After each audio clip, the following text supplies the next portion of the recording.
Hello everyone, it's I, Wacky Animative here to present you with What If Deku Had the Milf System, Chapter 5, The Troll Hunter.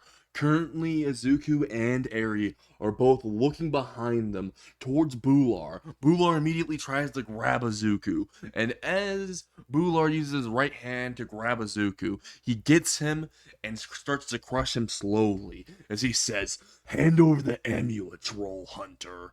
As he tries to grab the amulet from Izuku's hand, Izuku says, For for the glory of Merlin, daylight is mine to command.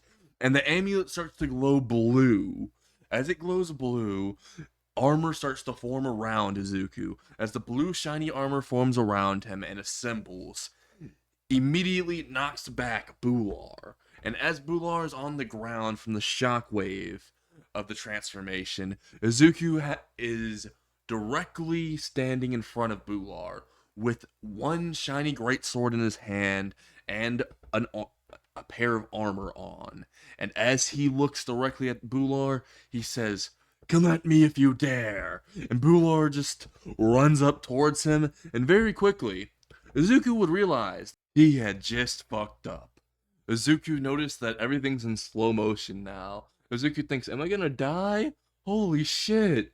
Everything's in slow motion now. I mean, his blade's about to cut my fucking head off. As Izuku, from his point of view, can see Bular just like slowly about to slide his blade directly across his head, about to decapitate him.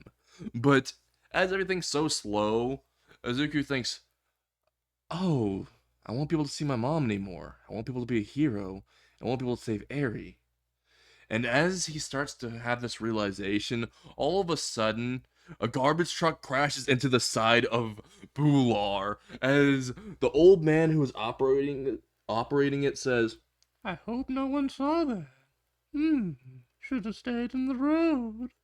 Meanwhile, Bular is just getting up and just fucking growls as he looks towards Azuku, who is now fucking running for his life, saying, "I'm alive, I'm alive," while Bular is running behind him, saying, "You won't be for long, Troll Hunter," as Azuku just grabs Eri, and they just get away. They run as fast as possible, and as they finally get away after a few hours of being chased by Bular, Izuku immediately says, "Alright, we're gonna have to go to my house. After all, you don't have anywhere to go, and we can't call the police because they won't believe me if I say, oh, well, you know that show Troll Hunters?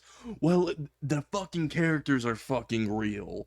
They're not gonna believe that." And as Izuku is panicking, mentally and physically panicking, as he is shaking from the experience of nearly dying, Eri is also terrified. And as Izuku notices she's terrified, he hugs her. After all, he doesn't want her being scared any more than she already is, any more than she already has been. And as Izuku hugs her, Eri starts to smile but cry, as it's one of the few times she's felt warmth from another human being. And immediately Izuku just carries her directly towards his home. As Izuku walks towards his home, he notices the Troll Hunter amulet starts to glow blue slightly.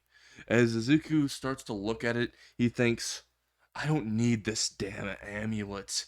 And he tries to reject it.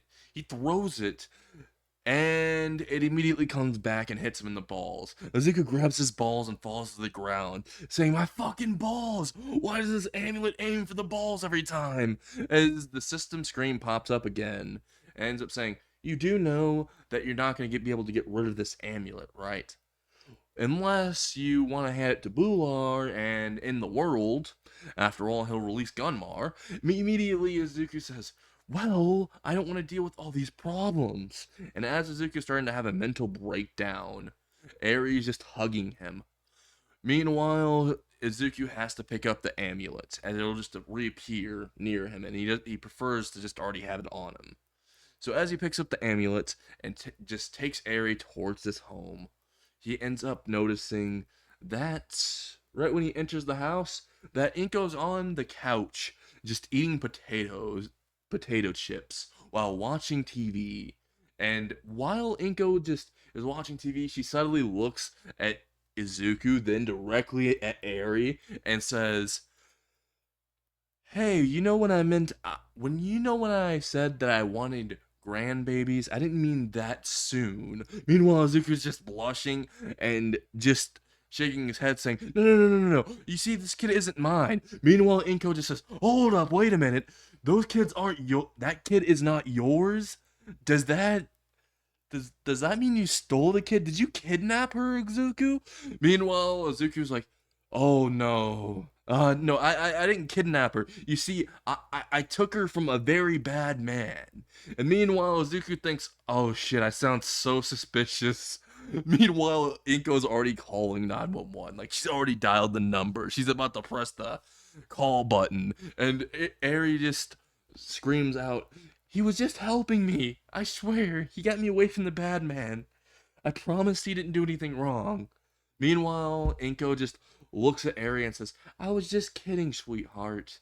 I know that Izuku would never kidnap anyone." Meanwhile, Izuku was thinking in his head, "Bullshit, you were about to call 911. Crazy motherfuckers." And as Izuku was thinking this, Inko just looked at him and said, "Did you have anything to say?" While having a very sinister smile. Izuku just looks at her and says, "Nope, nope, nothing to say." While that's happening, Eri and Inko just go ahead and talk.